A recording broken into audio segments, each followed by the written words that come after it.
엄마를 따라 결혼식에 간 어느 꼬마가 엄마한테 이렇게 물었습니다. 엄마, 엄마는 결혼식이 뭐예요? 이렇게 물었어요. 그 이야기를 들었던 엄마가 이렇게 대답했습니다. 그건 말이야. 사랑하는 사람끼리 만남인데 서로 돕고 이해하며 사랑하고 덮어주고 아껴주고 함께 사는 거란다. 이렇게 엄마가 이야기했습니다. 그러자 꼬마가 고개를 갸웃거리면서 이렇게 말했습니다. 아하, 그렇구나. 그럼 엄마는 아빠와 결혼한 게 아니네요. 이렇게 얘기했습니다. 이 말을 들은 이 엄마는 충격을 받았습니다. 엄마는 너무너무 부끄러워서 아들에게 할 말을 잃고 말았습니다. 아들의 눈에 보이는 아빠와 엄마의 모습이 사랑하는 모습을 보여주지 못했다는 것을 깨닫고 이제는 서로 돕고 이해하면서 아껴주는 삶을 살아야겠다라고 하는 그런 생각을 갖게 되었습니다. 우리 엄마와 아빠는 결혼한 것이 아니네요 라고 하는 아들의 말에 충격을 받은 엄마는 자신의 잘못을 진심으로 뉘우치면서 사랑하는 부부로 살기로 결단을 하였습니다. 여러분, 결혼은 서로의 이 만남의 행복과 기쁨을 누리는 그러한 삶을 살아가는 것입니다. 우리 한번 옆 사람과 함께 인사하겠습니다. 만남의 행복과 기쁨을 누립시다. 이렇게. 우리 한번 다시 한번 하겠습니다. 만남의 행복과 기쁨을 누립시다. 시작.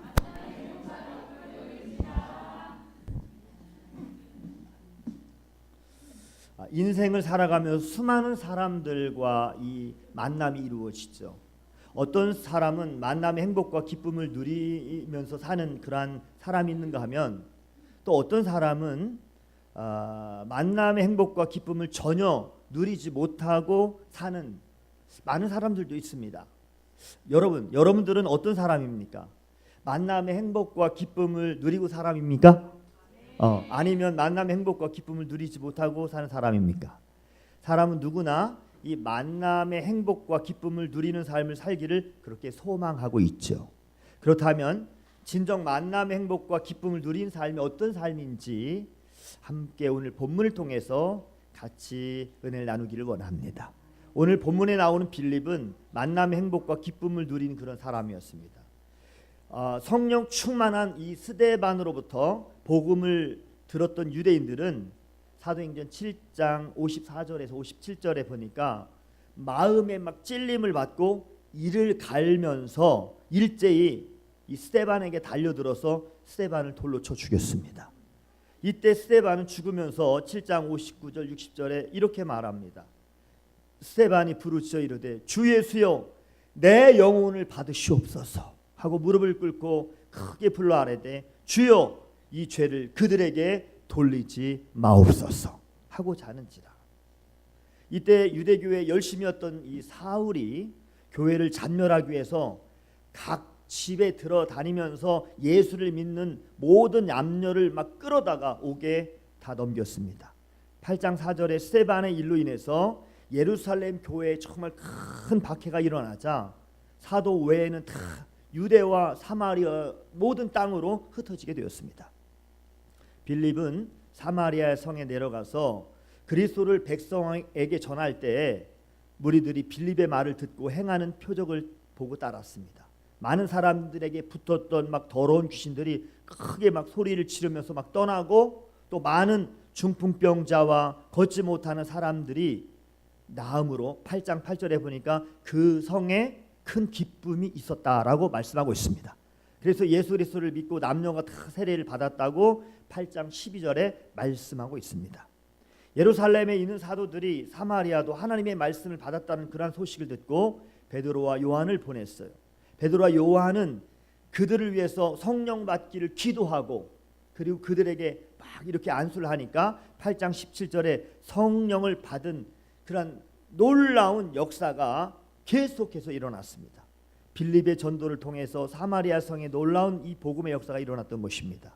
바로 그때 주의 사자가 나타나서 이렇게 말씀합니다. 26절에 주의 사자가 빌립에게 말하여 이르되 일어나서 남쪽으로 향하여 예루살렘에서 가사로 내려가는 길까지 가라 하니 그 길은 광야라 했습니다. 주의 사자가 빌립에게 광야의 길로 내려가라고 지금 말하고 있는 것입니다. 그러나 빌립은 주의 사자의 말씀대로 광야로 내려갈 수가 없었습니다. 사마리아에 구원의 기쁨이 넘쳤지만 사실상 이 광야에는 구원의 기쁨이 없었던 것이고, 사마리아에는 이 복음을 받아들이는 환경이 좋았지만 광야는 사람이 살지 않는 말 그대로 정말 척박한 그러한 땅이었기 때문에 그렇습니다. 빌립은 하나님께서 왜 나를 그런 곳으로 가라고 하실까 도저히 이해할 수가 없었습니다. 여러분, 오늘의 시대는 웰빙의 시대라고 하죠. 그죠? 어느 설문조사에서 우리나라 사람 4명 중에 3명은 시간의 부족을 느끼고 10명 중에 8명은 늘 피곤하다고 그렇게 답을 했어요. 특히 학업이나 직장 생활에서 오는 물리적 시간 부족보다 끊임없이 무엇인가를 좀 이렇게 해야 한다라고 하는 그런 강박관념, 그리고 압박, 그리고 불안감에서 오는 심리적 시간 부족이 훨씬 더 많다라고 하는 사실입니다. 낮에는 일하느라 바쁘고, 그리고 집에서는 좋은 엄마 아빠 역할을 해야 하고 자기 관리까지 철저히 해야 한다는 이러한 강박관념 속에서 필요한 것은 휴식입니다. 웰빙이라고 하는 것은 몸과 마음의 편안함을 추구하려는 그러한 욕망이죠. 웰빙은 단순히 잘 먹고 잘 사는 것이 아니라 정신적으로 그리고 육체적으로 안정감을 추구하는 그러한 삶의 방식이 웰빙인 것이죠. 웰빙 시대를 살고 있는 성도들은 잘 먹고 잘 사는데 관심이 있을 뿐만 아니라 잃어버린 영혼에 대한 이 구원에 관심은 없습니다. 평안하게 잘 먹고 잘 살기 위해서 웰빙 음식을 해서 먹고 열심히 땀을 흘리며 운동을 하지만 생명 구원을 위해서 살고 노력하지 않는 시대가 되어가고 있는 것입니다. 하나님의 뜻은 무엇일까요? 하나님의 뜻은 온 인류를 구원하는 것이 하나님의 뜻입니다. 27절에 보니까 일어나 가서 보니 에디오피아 사람 곧 에디오피아 여왕 간다게의 모든 국고를 맡은 관리인 네시가 예배하러 예루살렘에 왔다가 돌아가는데 수레를 타고 선지자 이사야의 글을 읽더라, 이렇게 말씀을 하고 있습니다. 하나님은 온 인류 구원을 위해서 주의 사자를 빌립에게 보내어서 광야 길로 지금 가라고 그렇게 말씀하셨습니다. 빌립은 주의 사자의 말씀에 순종하여 갔죠. 놀라운 일은 순종할 때, 이렇게 하나님의 말씀에 순종해서 갈 때 광야의 길에서 누구를 만났어요? 에디오피아 여왕 간다게의 모든 국고를 맡은 네시를 만나게 되었다라고 하는 사실입니다. 에디오피아 여왕 이 간다게의 모든 국고를 맡은 이 관리인 네시는 예루살렘에 예배를 드리기 위해서 왔다가 돌아가는데 수레를 타고 선지자 이사야의 글을 읽고 있었습니다. 예루살렘에 와서 예배를 드리고 이사야 성경을 읽고 있는 것을 볼 때 네시는 신실하게 하나님을 경외하며 메시아 오심을 믿고 메시아를 기다리는 그러한 사람이었던 것입니다. 29절에 성령이 빌립더러 이르시되 이 수레로 가까이 나가라 하시거늘 이라고 이렇게 말씀하고 있는데, 왜 수레로 가까이 나가라고 그렇게 말씀하셨을까요? 여러분, 수레에 있는 사람이 만나야 할 이 대상이고 또 구원받아야 할 사람이기 때문에 하나님 그렇게 말씀했던 것이죠. 구원을 위한 이 하나님의 방법은 바로 만남인 것입니다. 만남이 없이는 복음을 전할 수가 없습니다. 그리고 여러분, 복음을 받아들일 수 없고 복음을 받아들이지 못하니까 어떻게 구원을 받을 수도 없는 것이죠. 성령의 말씀에 순종한 빌립은 달려가서 물었습니다. 30절에 선지자 이사야의 글을 읽는 것을 듣고 말하되 읽는 것을 깨닫느냐, 이렇게 이야기를 하니까 네시가 말하죠. 31절에 지도해 주는 사람이 없으니 어찌 깨달을 수 있느냐 하고 빌립을 청하여 수레에 올라와 같이 앉으라고 그렇게 말하였던 것입니다. 빌립과 네시와 이 빌립의 진정한 만남이 이루어졌습니다. 빌립과 이 네시의 만남은 우연이 아니었던 것입니다. 빌립과 네시의 만남은 주의 사자와 성령의 말씀에 순종한 그러한 만남이었습니다. 주의 사자와 성령에 순종하는 만남은 하나님의 말씀을 깨닫게 하는 그러한 귀한 만남인 것입니다. 예수님을 가르쳐 복음을 전하여 구원을 받게 하는 그런 놀랍고도 귀한 하나님의 만남인 것입니다. 또한 빌립과 내시의 만남은 성령이 역사하신 그러한 만남이었습니다. 성령의 역사로 말미암아 예수님을 믿고 구원과 세례를 받았고 내시를 통해서 에디오피아의 이 복음을 전하여 유대와 사마리아와 땅끝까지 이르러 구원하시는 하나님의 놀라우신 그러한 뜻이 이루어지는 복되고도 귀한 만남이 되었던 것입니다. 하나님의 속성은 한 생명을 귀하게 여기시는 것입니다. 누가복음 15장 7절에도 내가 너희에게 이르노니 이와 같이 죄인 한 사람이 회개하면 하늘에서는 회개할 것이 없는 의인 99으로 말미암아 기뻐하는 것보다 더하리라. 여러분, 하나님의 관심은 언제나 죄인 한 사람에게 있습니다. 죄인 한 사람이 회개하고 구원받는 것을 회개할 것이 없는 의인 99으로 말미암아 기뻐하신 것보다 더 기뻐하신다는 사실입니다. 하나님의 심정은 한마디로 죄인 한 사람이 회개하고 돌아와서 구원을 받는 것입니다. 하나님의 가장 큰 기쁨은 성령의 역사로 말미암아 순종하여 한 사람을 만나서 복음을 전하여 구원시키는 것입니다. 복음이 예루살렘에서 유대 그리고 사마리아로 막 이렇게 퍼져나가고 사마리아에서 에디오피아로 그리고 땅끝까지 퍼져나가서 만민을 구원하는 것, 그것이 하나님의 참뜻인 것을 믿으시기 바랍니다. 성도 여러분, 여러분들은 어떤 사람이십니까? 웰빙 시대를 맞이하여 잘 먹고 잘 사는 데만 관심을 가지고 있는 사람은 아닙니까? 진정 구원받은 자로 성령의 역사에 순종하여 만남의 행복과 기쁨을 누리는 사람이 되길 주의 이름으로 축복합니다. 땅끝까지 이르러 내 증인이 되라고 하는 이 예수님의 최후의 명령을 지키는 그러한 복된 성도들이 되기를 주의 이름으로 축복합니다. 주의 사자와 성령의 역사에 순종해서 갈 때 만남을 통해서 구원의 역사가 반드시 이렇게 나타나게 되어 있는 것입니다. 성령의 말씀대로 순종하면 성령의 역사로 깨닫게 되고 예수님을 믿게 되고 세례를 받고 그리고 기쁨을 얻게 되는 것입니다. 성령의 말씀에 순종할 때 만남의 행복과 기쁨을 누리며 민족 복음화에 더 나아가서 세계 복음화를 이루는 사람이 될 줄로 믿습니다. 하나님은 주의 사자와 성령을 우리에게 보내주셔서 역사하고 계십니다. 성도들이 성령의 역사에 순종하지 않으면 절대로 구원의 역사가 나타나지를 않는 것입니다. 또한 만남의 행복과 기쁨을 누리는 삶을 살아갈 수가 없는 것입니다. 순종하기 위해서 주의 사자의 말씀과 성령의 소리를 여러분 민감하게 듣는 우리 노래하는 교회 성도들 다 되시길 주의 이름으로 축복합니다. 성령의 소리를 들으면 달려가서 구원을 위해서 예비한 사람을 만날 수가 있는 것입니다.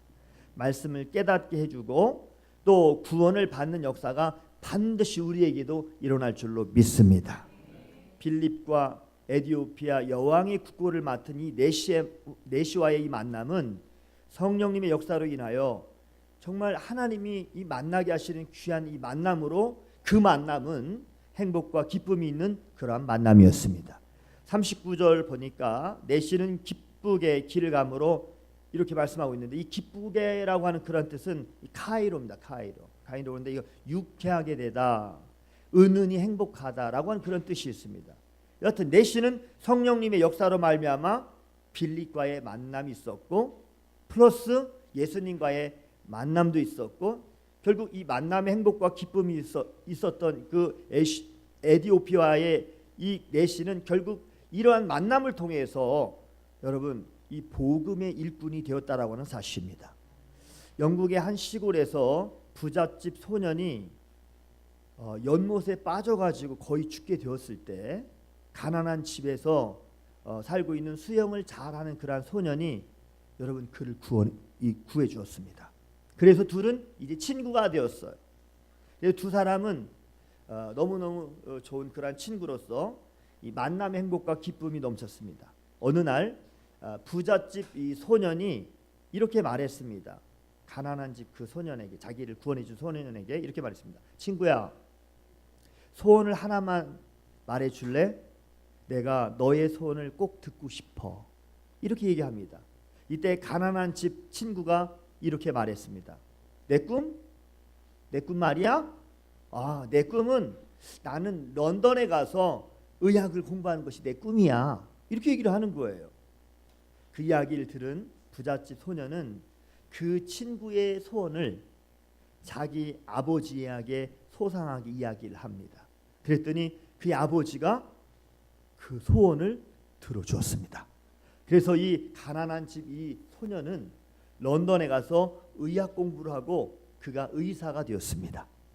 바로 이 사람이 페니실린을 발견한 알렉산더 플레밍입니다. 부잣집 친구가 폐렴으로 위독한 상태에 빠졌다는 소식을 들은 플레밍은 페니실린을 들고 급히 달려가서 그 부잣집 친구를 간신히 살려냈습니다. 그렇게 살아난 친구가 바로 제2차 세계대전의 영웅이었던 윈스턴 처칠이었습니다.